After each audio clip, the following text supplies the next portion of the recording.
Tonight, I want to thank the Rotary Clubs because they've given me a great honor and a great privilege. I'm here tonight to speak for this community, and on behalf of this community, to say thank you to one of our own for his life of service to others. Now, in doing this, Doug, you and I don't know each other, do we? So everything I'm about to say is gossip. All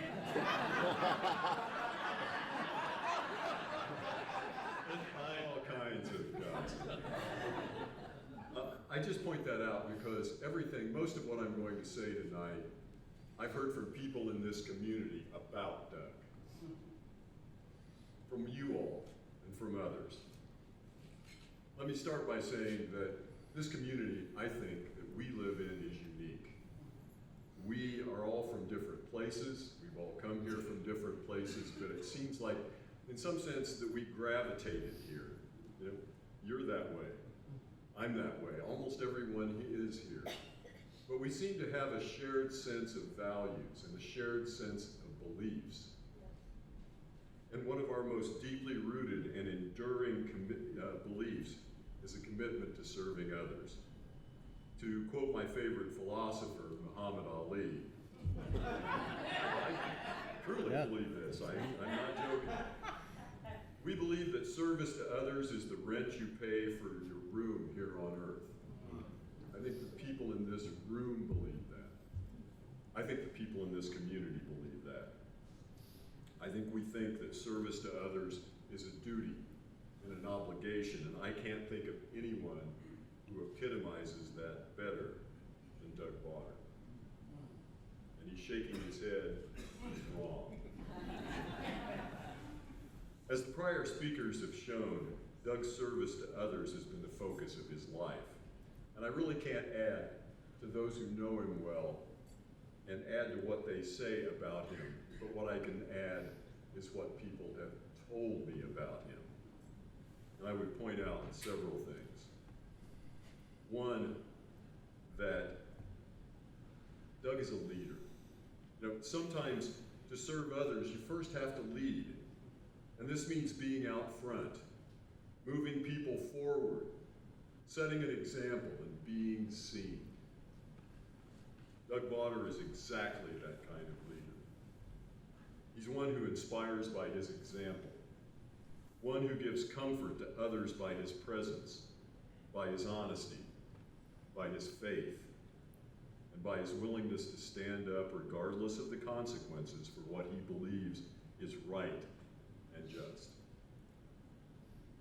Doug, I also read your book, and I would say this about you. I've not met you, but I truly believe that as all good leaders, you are a true optimist. I know this can't always be easy.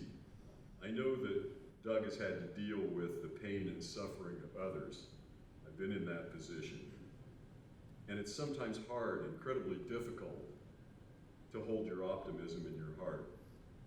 But when I read Doug's book, it just brims with that optimism. He never seems to falter.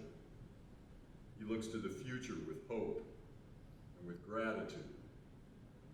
And I am in awe of your ability to find, well, these are your words, love in the face of hate, peace in the midst of terror, hope in the face of sorrow, and life in the midst of death.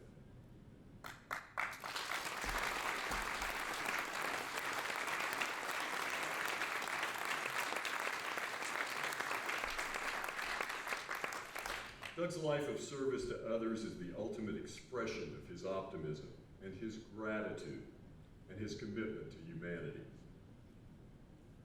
Leadership with courage, faith, optimism, and a deep respect for humanity.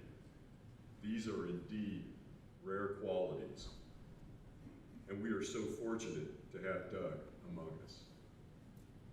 This community, our community, is a far better place to live because Doug Bauder chose to be part of it. His service to others has made Monroe County a better place for each of us and a better place for all of us. We owe Doug a debt of gratitude. We can't adequately repay that debt, Doug. So, folks, I'm going to ask you to stand. That's just because I'm a judge and I can't help myself.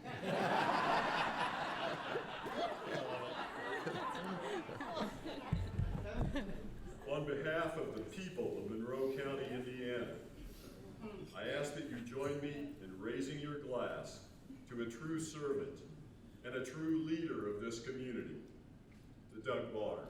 Yeah.